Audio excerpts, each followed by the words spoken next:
So there's been reports of the RX 480 overdrawing power on the PCIe connection, though how much of a difference is this in the real world? Let's find out! Japanese English.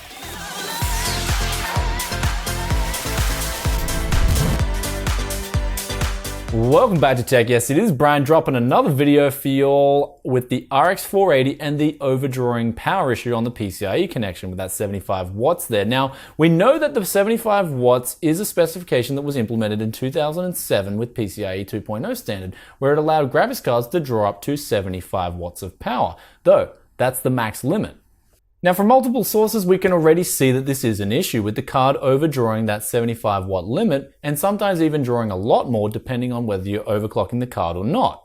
Though not to delve too far into the politics of it all, how does this affect us end users in the real world? Well, after testing this card out on a few different motherboards, I was happy to report that on the X99 board, there was practically no issues. Although I did have one problem where after booting to Windows, sometimes the display would not put out a signal.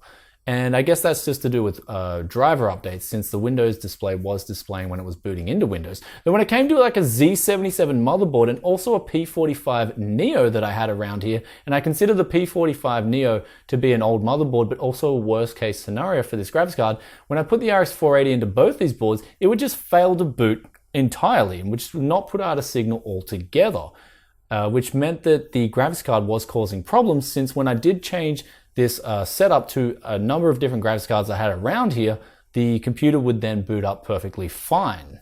So this would mean that it would have to do with either the firmware or the hardware itself, since a driver update would unfortunately not fix this problem, since I can't even get into Windows to update a driver. So how can this all be cured though? Well, in my recent review of the reference card of the RX 480, I did mention to hold out for a aftermarket board partner solution. That is, ones with the custom coolers from the likes of Sapphire, XFS, Gigabyte, MSI, and whatnot. As these cards will not only have custom coolers, which will allow you to overclock better, keep the temps down, but they should also have an extra 6-pin connection on there, which will allow or take the strain off that PCIe connection and allow the actual pin port there to pull more power from the power supply rather than pulling it through the motherboard. Oh, and not to mention, you'll also get a DVI connection on that thing too. Other YouTubers have also incurred problems with this graphics card and budget motherboards, especially boards that are used and backdate quite a few years. Though I will give my opinion in this regard, and that is that I think that AMD did mess up big time. Especially since this is a budget card, and in a lot of cases, all pun intended, it will likely be coupled with budget motherboards. Anyway, guys, let me know what you think about the RX 480 and the PCIe connection power draw issue. Is it a deal breaker for you? Are you going to wait for aftermarket reference design, or are you not buying anything at all? Love to hear your thoughts and opinions. And also, if you didn't already, don't forget to hit that like, actually pump that like button, baby. And I'll be coming back to you guys with another tech video very soon. Peace out for now. Bye.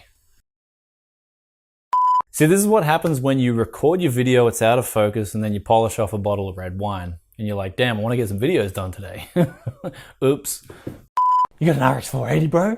You got a reference card? Well, yeah, there's only reference cards out there at the moment.